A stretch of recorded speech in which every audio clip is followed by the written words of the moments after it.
Good morning student. Class 11th आपका chapter था तातुश अर्थात बेबी हालदार और उसके दो क्वेश्चन कंप्लीट हो चुके थे।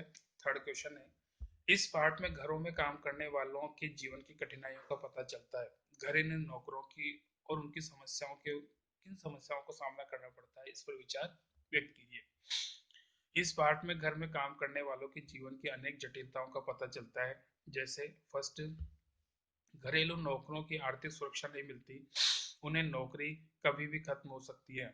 उन्हें गंदे और सस्ते मकानों में रहना पड़ता है क्योंकि अधिक किराया नहीं दे सकते। थर्ड, इन लोगों का शारीरिक शोषण भी किया जाता है। नौकरानियों को अक्सर शोषण का शिकार होना पड़ता है।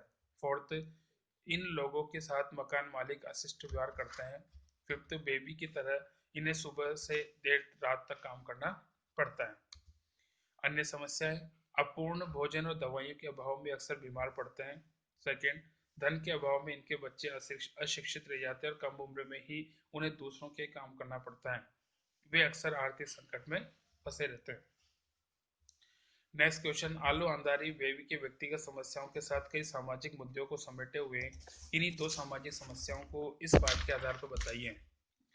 आलू अंधारी एक ऐसी रचना है जो बेबी हालदार की आत्मकथा होने के साथ साथ एक अनदेखी दुनिया के दर्शन करवाती है। ये एक ऐसी दुनिया है जो हमारे पड़ोस में है, फिर भी हमें इसमें झांकना अपनी शान के खिलाफ समझते हैं। दो प्रमुख समस्याएं हैं। फर्स्ट, परित्यक्ता स्थिति परित्यक्ता स्त्री की स्थिति। इस रचना में बेबी एक परित्यक्ता स्थिति है। परित्यक्ता मतलब छोड़ी हुई, जिसके पति ने उसको छोड़ दिया है। वो किराए के मकान में रहकर घरों की नौकरानी का काम करके गुजारा कर रही है। समाज का व्यवहार उसके प्रति कठोर है। स्वयं औरतें ही उस पर ताना मारती है। हर व्यक्ति उस पर अपना अधिकार समझता है तथा उसका शोषण करना चाहता है। उसका शारीरिक, मानसिक और आर्थिक शोषण किया जाता है। इस उस पर तरह तरह की वर्जनाएं थोपी जाती है और सहायता के नाम पर उसका मजाक उड़ाया जाता है। नेक्स्ट, सेकंड, गंदी बस्तियां। इस रचना में गंदी बस्तियों के बारे में बताया गया कि घरेलू नौकर तंग बस्तियों में रहते हैं। वहां शौचालय की सुविधा नहीं होती। महिलाओं को इस मामले में भारी समस्याओं का सामना करना पड़ता है। नालियों, कूड़ेदानों आदि के निकट बसी इन बस्तियों में अनेक बीमारियों फैलने का भय रहता है। सरकार भी अपनी आंखें मूंदी रहती है। नेक्स्ट, नंबर फिफ्थ, तुम दूसरी आशा पूर्ण देवी बन सकती हो। जेठू का ये कथन रचना संसार के किस सत्य को उद्घाटित करता है?